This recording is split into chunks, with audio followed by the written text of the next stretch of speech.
Hello friends, welcome to your own channel daily commodity. तो आज हम बात करने वाले एक ऐसी कॉमोडिटी के बारे में, उसके अंदर किस तरह से आप ट्रेडिंग कर सकते हो। दैट इज कौन कॉमोडिटी के बारे में हम बात करने वाले हैं। उसके अंदर आप किस तरह से आप ट्रेडिंग ले सकते हो।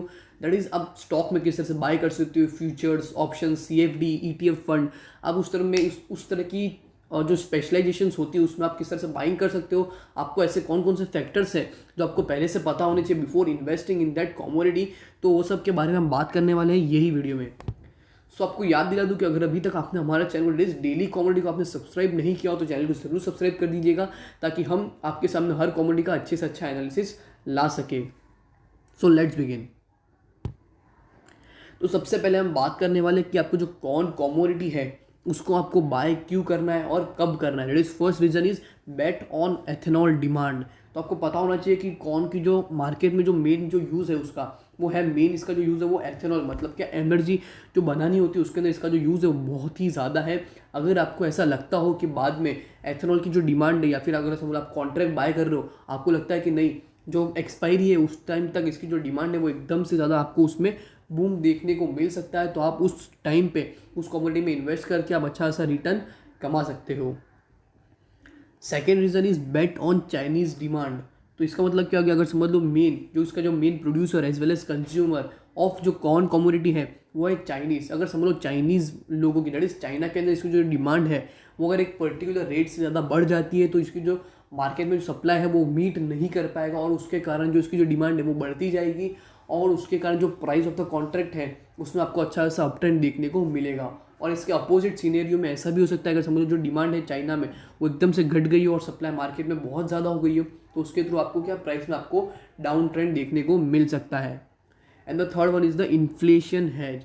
आप कोई भी कमोडिटी में निवेश करिए, जैसे कि आप gold, silver, barley, cocoa, cotton, etcetera etcetera, मतलब कोई भी कमोडिटी के अंदर इन्वेस्ट कर लीजिए। बट जब अगर समझ लो मार्केट या इकोनॉमी एकदम से गिर जाती है, तब इन जैसी कमोडिटी है उसका जो प्राइस है वो आपको बढ़ते हुए ट्रेंड में दिखने को मिलता है, बिकॉज जो उसकी जो सप्लाई है वो इतनी ज़्यादा नहीं होती कंपेयर टू द डिमांड जो उसकी होती है मार्केट में वो।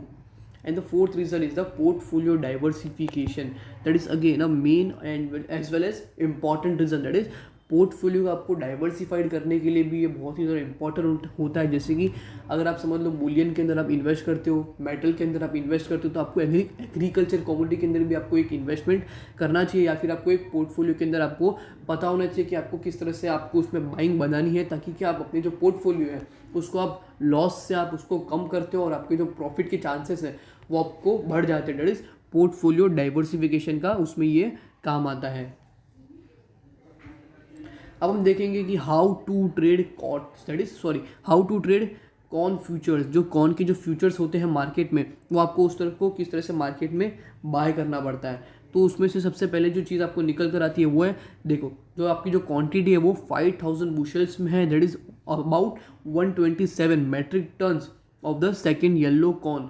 तो मतलब क्या, अगर आपको इसमें बाइंग करनी है तो जो नंबर ऑफ क्वांटिटी है वो होती है लगभग 127 मेट्रिक टन्स। अगर आप नॉर्मल कॉर्न कमोडिटी के फ्यूचर्स को आप बाय करते हो तो traders can also deliver at a 1.5% of bushel premium और 3, that is yellow corn at 1.5% of the bushel discount. मतलब कि आप इसको बाय कर सकते हो, दैट इज पेइंग 1.5% प्रीमियम या फिर 1.5% एक डिस्काउंटेड रेट पर आप इसको बाइंग कर सकते हो। That is from the CME Globex electronic trading platform. और इसकी जो एक्सपायरी है, क्योंकि आप ग्लोबल कमोडिटी की ग्लोबल मार्केट की अगर मैं बात करूँ तो वो है इसकी expiry March, May, July, September and दिसंबर। तो जैसे कि आप हर कमोडिटी में आप फ्यूचर्स को आप बाय करते हो, तो उसी तरह अगर आप समझ लो मार्च में आप प्रेडिक्ट करते हो कि जो मई है कॉटन का जो कॉर्न कमोडिटी का जो फ्यूचर है वो आपको उसमें अच्छा सा अपट्रेंड देखने को मिल सकता है, तो आप उसको जो फ्यूचर्स कॉन्ट्रैक्ट है आप समझ लो फॉर एन एग्जाम्पल 1000 रुपीज़ से आप उसको बाय करते हो, तो 1000 रुपीज़ से वो जितना प्राइस ऊपर जाएगा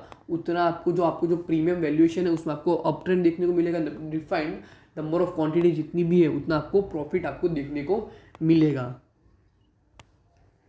how to trade corn options on futures. जैसे कि समझ लो फ्यूचर्स के अंदर क्या होता है, मेन फ्यूचर्स के अंदर एक मेन प्राइस होती है, वो प्राइस से जितना ऊपर जाता है उतना आपको प्रॉफिट देखने को मिलता है। बट ऑप्शन में क्या होता है, ऑप्शन में स्ट्राइक प्राइस पहले से ही प्री डिफाइंड होती है, या फिर ऊपर की या फिर नीचे की, डेट इज कॉल या फिर पुट की अगर मैं बात करूँ तो अगर समझ लो जितना ऊपर प्राइस जाता है रिगार्डलेस टाइम वैल्यू अगर समझ लो 7 लिया आपका, तो तो टाइम डीके ना हो ज़्यादा, और अगर आपको आपकी जो प्राइस है वो स्ट्राइक प्राइस से ज़्यादा नज़दीक जा रहा है एकदम से, तो आपको उसमें भी अच्छा सा प्लस या फिर प्रॉफिट आपको देखने को मिल सकता है, अगर मैं ऑप्शंस ऑन फ्यूचर्स की बात करूँ तो। How to trade on ETF, that is exchange traded fund, को आप मार्केट में किस तरह से बाय करते हैं। जैसे कि आपको हर कमोडिटी का आपको एक ETF फंड देखने को मिलता है, जैसे गोल्ड सिल्वर प्लेटिनम, हर कमोडिटी का ETF फंड अवेलेबल होता है मार्केट में। उसी तरह से मार्केट में बहुत सारी फर्म्स होती है जो कि टोटली एंगेज होती है कौन के बिजनेस के ऊपर, तो उसके जो ETF फंड्स होते हैं जो मार्केट में पहले से बनाए होते हैं, जैसे कि आप नॉर्मल स्टॉक को बाय करते हो सेल करते हो, उसी तरह सेम आप कौन के जो ETF फंड्स होते हैं मार्केट में आप उसको बाय और एज वेल एज सेल कर सकते हो regardless of the normal transaction cost. How to trade corn stocks, इसका मतलब क्या मेन क्या है, अगर समझ लो आप कोई पर्टिकुलर इंडस्ट्री के ऊपर आप टोटली डिपेंडेंट हो, जैसे कि समझ लो आपको पता है कि इंडिया कंट्री है, उसके अंदर कौन कमोडिटी का जो बिजनेस या फिर कौन कमोडिटी का जो उत्पादन है ये कंपनी करती है और वो इक्विटी मार्केट में पहले से लिस्टेड है, तो आप क्या करोगे, आप नॉर्मल ETF फंड में जाओगे, उससे बेटर कि आप कोई कंपनी पे फोकस करोगे। तो आप क्या करोगे, उस कॉमोडिटी जैसे ही उसका प्राइस गिरता है तो आप उसमें बाइंग बना रहे हो, जैसे ही उसका जो हार्वेस्टिंग या फिर जैसे उसकी जो डिमांड है वो बढ़ जाती है, तो उसकी जो प्राइस है कॉन्ट्रैक्ट की या फिर फ्यूचर्स की वो बढ़ती है, तो उसके कारण जो कंपनी की जो मार्केट की जो शेयर प्राइस चल रही है उसमें भी आपको अच्छा सा अप ट्रेंड देखने को मिलता है और आप उसमें से एग्जिट ले सकते हो through buying and selling in the stocks. So hope करता हूँ कि आपको जो कौन कॉमोडिटी का अभी जो हमने एनालिसिस किया है, ट्रेडिंग के जो टाइप्स आपको हमने बताया वो आपको अच्छे समझ गया हो। अगर आपको वीडियो अच्छी लगी हो तो वीडियो को लाइक और शेयर ज़रूर कर दीजिएगा और हमारे चैनल को ज़रूर सब्सक्राइब कर दीजिएगा। Thank you.